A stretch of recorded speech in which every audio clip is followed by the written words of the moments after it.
పక్కన పవన్ కళ్యాణ్ ఏమో పర్యావరణం ఇలాంటి వాటి గురించి మాట్లాడుతుంటారు. జగన్ ఇదివరకు వెళ్ళినప్పుడు చెట్ల కొమ్మలు నరికితే చెట్లే నరికేశారని చెప్తా వచ్చేవాడు.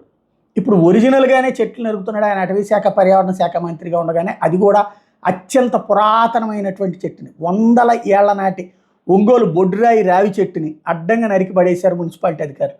ఒంగోలులో గాయత్రి మందిర్ దగ్గర ఉన్నటువంటి రావి చెట్టు వందల సంవత్సరాల క్రితం నుండి ఉంది.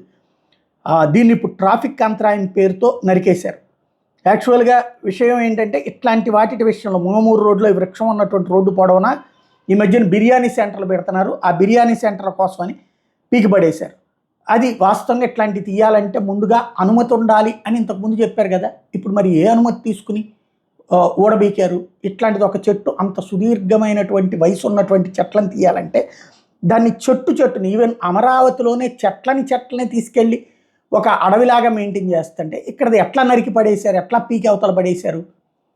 పవన్ కళ్యాణ్ సీరియస్గా స్పందించాల్సిన అవసరం ఉంది.